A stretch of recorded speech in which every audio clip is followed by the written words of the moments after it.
Täna oleme jõudnud siia Võsule oma muusikarubriigiga Resonants ja meiega on kaasas 5-, kes siin oma kämbis valmistavad muusikat. Mis iseloomustab teie bändi?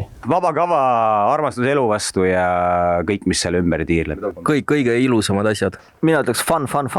Ansambel 5- sai 10 aastat tagasi alguse Võsul. Kokku tulnud sõprade punt otsustas nalja pärast pisut vägijoogi mekkimise kõrvale muusikat teha.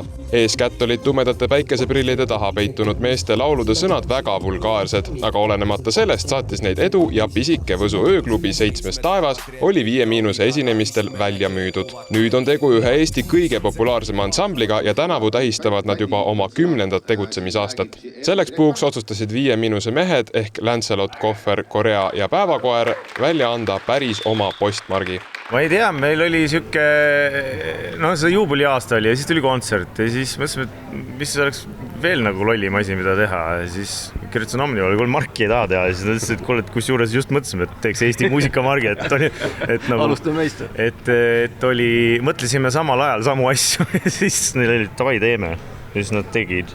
Päris lahe on. Postmargil on näha 5- liikmeid vaatamas päikese poole. Just selline disain oli ka artistide enda soov.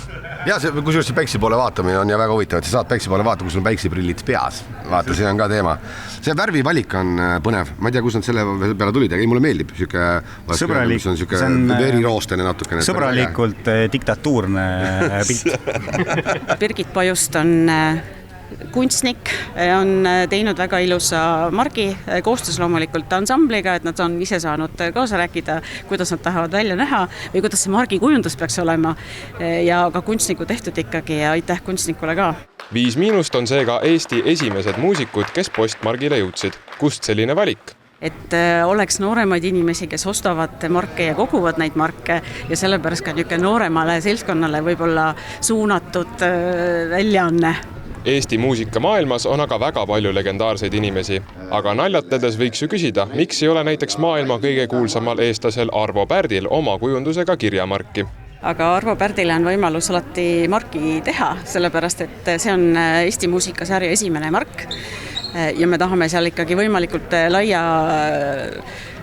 baasi võtta, et me räägime erinevatest heliloojatest, muusikutest, esitajatest. No põmps saab sõprade nägusid hakata lakkuma nüüd. Oma 10. sünnipäeva tähistab ansambel 5- reedel 17. juulil suurejoonelise kontserdiga Tartu laululaval.